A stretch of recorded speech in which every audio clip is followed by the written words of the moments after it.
Hello, welcome to this MATLAB video tutorial. Today's lecture is concerned with the bisection and Newton's method to find roots of a function. And also we will see, of course, how to code these methods in MATLAB. So let's get started. First, I will define my current directory. Today, I want to work in this folder. Okay, so this is the path where I'm going to work. And I already have these files. First, I want to illustrate a little bit how the bisection method works. So basically, the problem we want to solve today is find the root of a given function.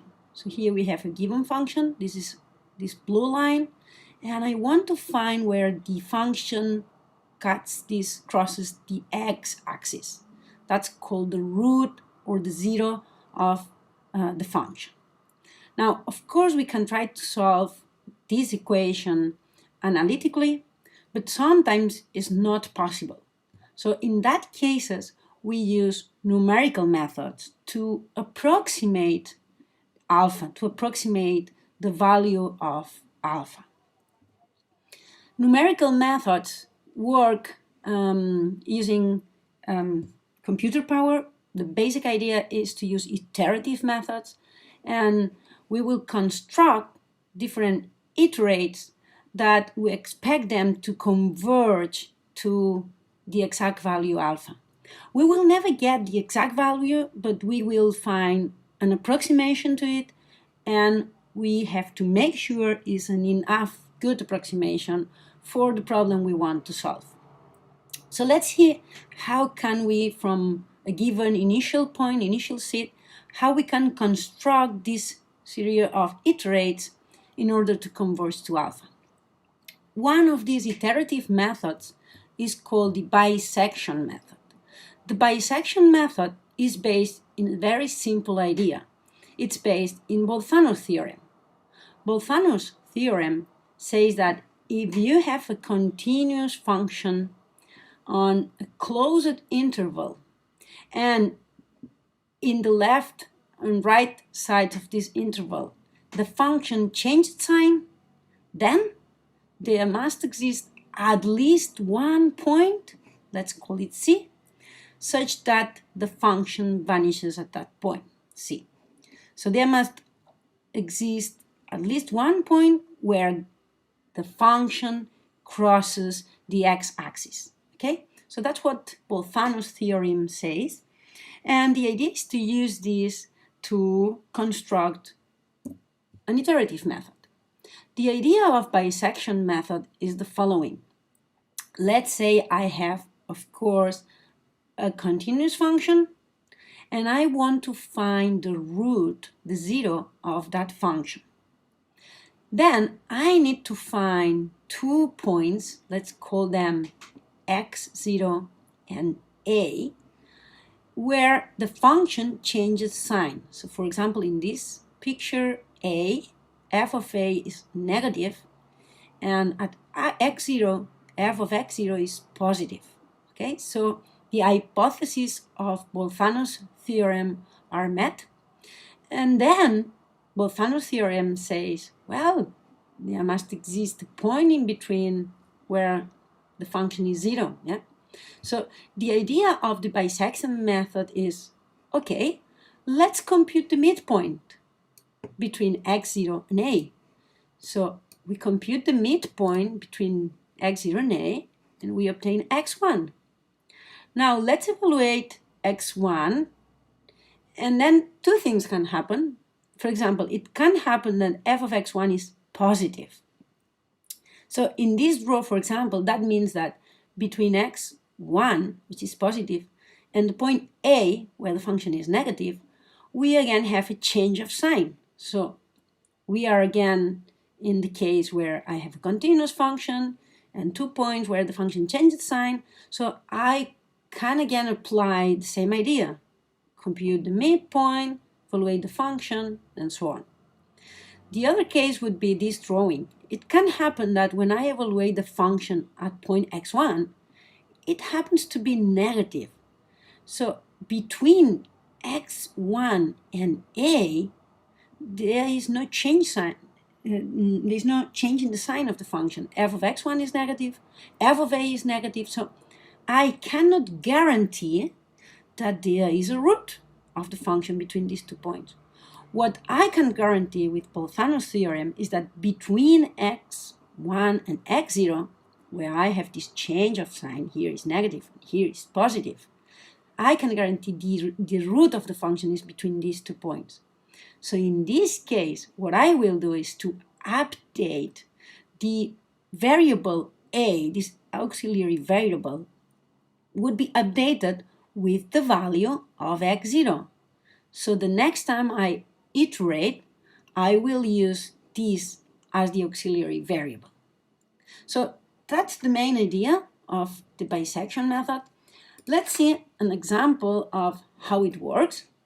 So I will show you this file, main illustration bisection.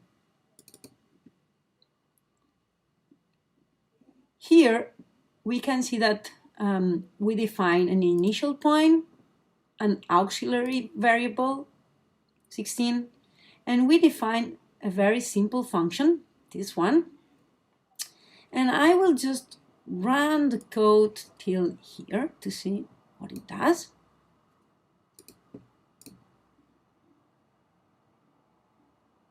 Here we can see the function that we want to compute its roots. In this case, it's a very simple function. We know that the root is 9, okay? Now I will try to illustrate how the bisection method works, okay? So I will start assigning to x0 the value 0 and to the variable a value 16, okay? Let me put the workspace here so we can see better, okay?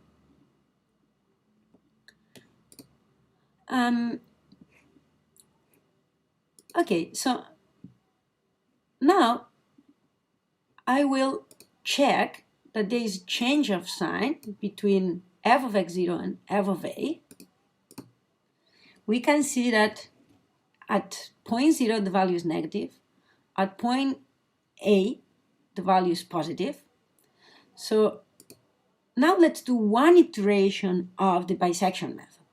This first iteration will say xk equals x0, that's the initial value, and then we'll compute the midpoint between xk and the auxiliary variable a.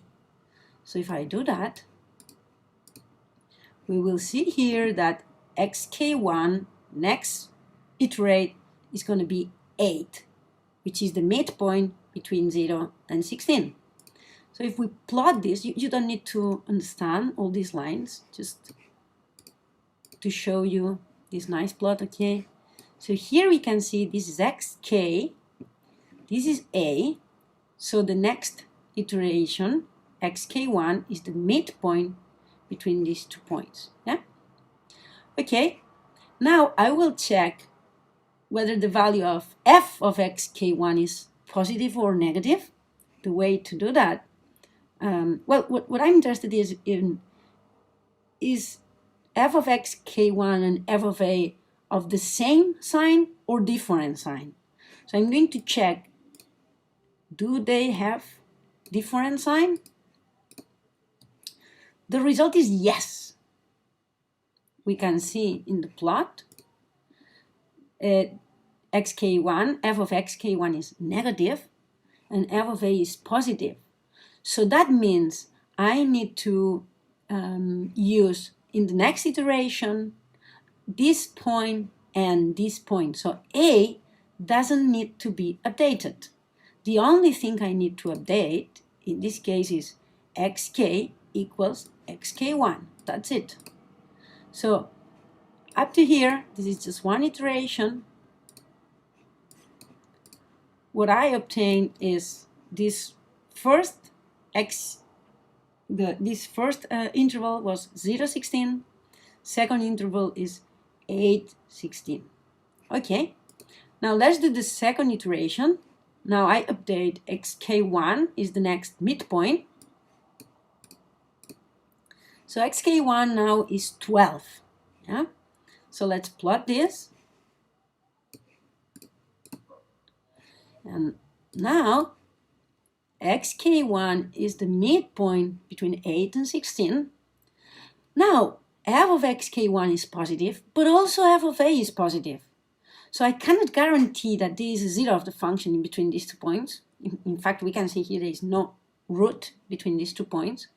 So in this case, I need to update the variable a with the value xk, because in the next iteration, I want to work with this value 8 and this value 12.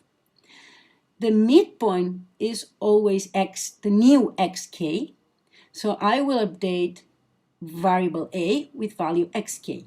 So when we update here, well, we check if there is change of sign. There is no change of sign, so we need to update a equals xk, and always we update xk equals to the previous iteration. So that means up to now these are the results we obtain. Okay, so last interval where we are working is 12, 8. This is the last xk computed, and this is the last auxiliary variable a used. Okay, now let's do the third iteration. We compute the next midpoint. It's going to be 10. Then we plot this figure. And we will see now that between 8 and 12, of course, the midpoint is 10. Now the value of the function at this point is positive, and the value of the function at point A is negative, so there's a change of sign between A and xk1. So when I ask here, is there a change of sign? It says yes. So the only thing I need to update is xk equals xk1. Yeah? So this is just to illustrate how the bisection method works. Now what I'm interested is in coding it. And the way to do that is, for example, like this. We will code a function. This function is called bisection, and it basically computes an approximation to a root of the function f by using bisection method. Know that it's very important that f of x0 and f of a must have different signs to start. The input variables are the initial seed, the auxiliary value a, the function, the mathematical function we want to find the roots, and iter is going to be the number of iterations we want to do. The output variables are going to be iterations, that's a vector that will contain all the computed iterations, and root will have like the final answer, yeah, the approximated value obtained at the very last iterations. So basically this is going to be the last value in this vector. Okay, so how do we code the bisection? Well, first we check that f of a and f of x0 really have different sign. In case that both are positive or both are negative, when I make the product, it will be positive. So in this case, I will say, hey, this is a warning because you cannot use bisection method in this case. Okay. Now, if everything is correct, I proceed and I define xk. I initialize the value of variable xk with the value of x0. Then I also initialize the vector iterations with the initial value x0. This vector iteration will only contain x0, x1, x2, and so on, but it will never contain the values of the auxiliary variable a. Now I will make a for loop for 1 up to the number of iterations I want to do. I will compute the midpoint. Then I will check, is there a change of sign? In case there is a change of sign, I will update the value of variable a. And then in all cases, I will always update the value of xk to the last computed midpoint, xk1. And then I will define the vector iterations as the vector it was and a new component, that is the new computed iteration, the new computed midpoint. After all iterations are done, I define the value of root as the last computed iteration. This can be done like this, or also maybe it would be nicer just to call this the final position, the end position of the vector. Okay, so this is the function. It's important that you understand why it works like this. Now, let's do just an example of a main file that uses this function. Let's say, for example, we want to find an approximation of the roots of function f of x equals x times logarithm of x minus 1. Okay? So I want to use the bisection method. So I'm going to copy this. This is the way we call a function. So I need to call the function like this. Yeah. So I need to define the input variables. First, I need to define x0. Maybe I will use as initial point 1. Then I also need to define the auxiliary variable. Maybe I will use 3. Then I need to define the function f. So I will use x times. Now the natural logarithm in MATLAB is this command log minus 1. Okay, so I already defined at x0 a mathematical function. So iter needs also to be defined. That's the number of iterations I want to do. So let's say to start 10 iterations. Okay. So let's save this as main bisection. Okay, now we can run this file and we can see the answer. We get these vector iterations with these 10. Well, the first one is x0. Okay, so this is x0, x1, x2, x3, 4, 5, 6, 7, 8, 9, x10. Okay, and root contains this final value here because it's the most approximated value of the root.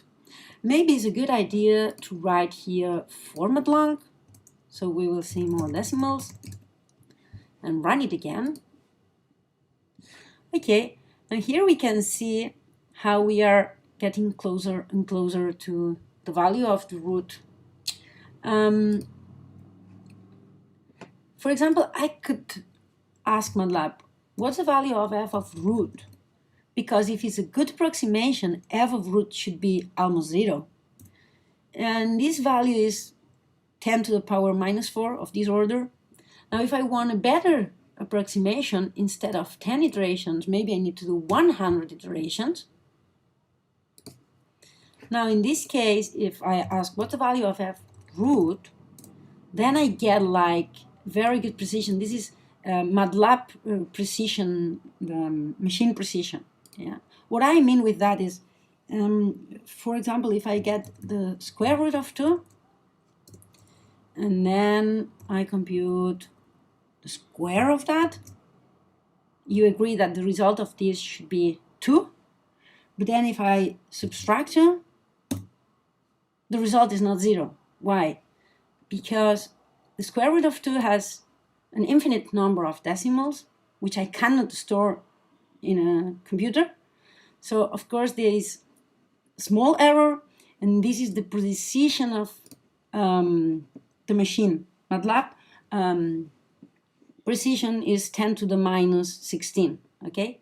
So basically, when I evaluate the function at the root, and I get a number that is close to 10 to the minus 16, that means that's the best I can do, of course. This is inside the machine precision. So it doesn't make sense in this case to do more than 100 iterations because I cannot get better than that, okay? Okay, so this is the bisection method. Now I want to illustrate Newton's method.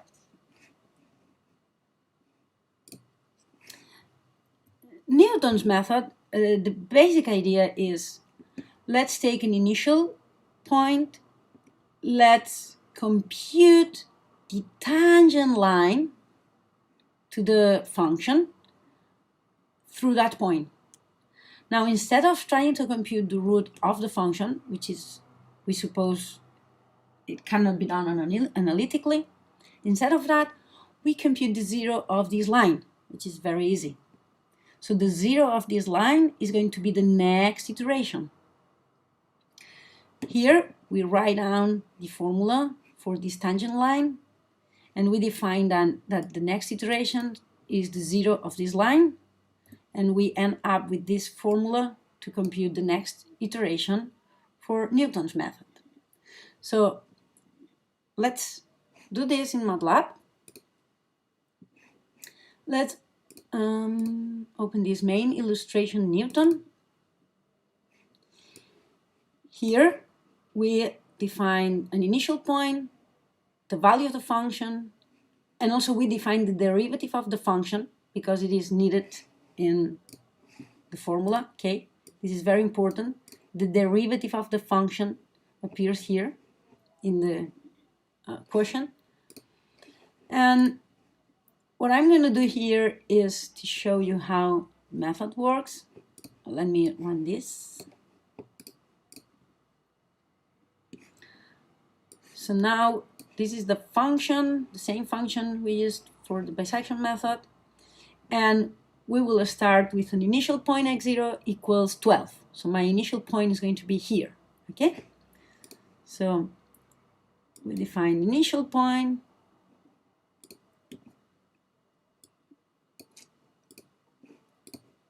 We see here x0 equals 12. And now we do the first iteration using the Newton's formula, xk plus 1. The next one, xk1, is called the variable, is xk minus the value of the function at point xk divided by the value of the derivative at that same point, xk. So we do this, we obtain xk1, and then we plot this. And here we can see what we did. This was initial point. We compute the tangent line, and then xk1 is the next, is the zero of this tangent line. Now, next thing we do is to update xk equals to xk1 in order to do the next iteration. Yeah. So now xk equals this value, 9.47. This vector results shows the different iterations we are doing. Okay. Now we do the second iteration using the formula, Newton's method formula. Now the value is 9.01. We perform again this illustration that we are doing. Now we can see we are just in the second iteration of the method and we are getting very, very close to xk1. I mean, sorry, xk1 is getting very, very close to the root of the function. So this method, when it converges quadratically, which is what is happening now, this means it converts really fast. So 5-6 iterations, you will get to machine precision. So let's do the update and do the third iteration and see what happens. And here we can see that third iteration, we get very, very close. The difference between xk and xk1 is very small. Here you can see this is 9, this is 9.015. And xk1 is very, very close to the exact value of the root. And we just did 3 iterations of the method. So the advantages of Newton's method is that when it converges, it can do it really fast, quadratically. So that means 5 iterations, 6 iterations of the method guarantee machine precision. Of course, it's very important to notice that it can happen that Newton's method doesn't converge, and also it can happen in some cases that it converges linearly, so at the same speed as bisection, okay? But if you can get this quadratic convergence, it's very, very fast. So this is the illustration of how Newton's method works. So let me show you now how we code Newton's method. It's even easier than the code of bisection. In this case, the function is called Newton. Input variables are initial point x0, the mathematical function I want to compute the root, the derivative of that function, and the maximum number of iterations I want to do. The output variables are the vector iterations with all the iterates, and root is like the final solution, the very best approximation we got. And this is the code. It's a very, very simple code. We start xk equals to the initial point. The vector iterations is initialized equal to x0. And then we do a loop for 1 up to the number of iterations. And then this is something important. What we are doing here is making sure that in this formula we are not dividing by 0. Now, in MATLAB, 0 is also a number close to 10 to the minus 16, 10 to the minus 15, because that's the machine 0. So what we do here is to check if in absolute value the derivative of the function is bigger than 10 to the minus 14, then you can divide by this number. Otherwise, we write an error. We say, hey, Newton method is not converging because the derivative of the function is 0. This is 0 machine precision, okay? So in case in absolute value this is bigger than this value, we do one iteration of Newton's method, and we update xk equals to xk1. We update the vector iterations with a new value, and we go again to the for loop again. Finally, the value of root is the final value stored in the vector iterations. Again, I think it would be nicer to write it like this. And that's it. That's Newton's function. It's very important that you understand this code. Now let's do an example. In this script, we will solve the same problem, but now using Newton. So basically, I will start with x0 equals 12. We need to call Newton's function, so I will copy this because it's the way we call the function. We need to define x0. We need to define the function, which we already did here, so I will just copy and paste, if you allow me. Okay. Now we need the derivative of this function. The derivative of x is 1 plus this one times the derivative of this one, which is 1 over x, so that's just 1. And then the derivative of a constant is 0, so that's it. And then I need either, maybe I will start with 4 iterations and see what it does. So let's save it as, let's call it main Newton. And let's run it. See what it happens. Let me write it here, format long again, just to make sure. And clear all CLC. And let's run it. Okay, so what we get here is the vector iterations. This is x0, x1, x2, x3, x4. This is the same as x4. And if I check the value of f at this point, I get a number which is order of 10 to the minus 5. So I can really make this better. Maybe instead of 4, I will try to do 5 iterations, see what it does. I will run again. Now, the value of f root is 10 to the minus 10, so I can really make this better. Maybe with 6 iterations we will get zero machine precision. I'll show you that. So if I run with 6 iterations, this is x0, x1, 2, 3, 4, 5, 6. This is x6. And the value of the function at this point is machine precision. Okay, so it doesn't make sense to do more than 6 iterations here because it's impossible to improve this value. Okay, so this is how Newton's method works. If you want to do some exercises, you can try this same main file, but try solving for this function, f of x equals x minus 9 times x plus 4 divided by 10, using different values for x0. Please try x0 equals 0. See what happens when x0 equals 2, when x0 equals 4, and also what happens with x0 equals minus 10. You will see different behaviors of Newton's method for different values of the initial point. So I just leave this for you as an exercise. That's all I wanted to explain you today. So see you in the next video. Bye bye.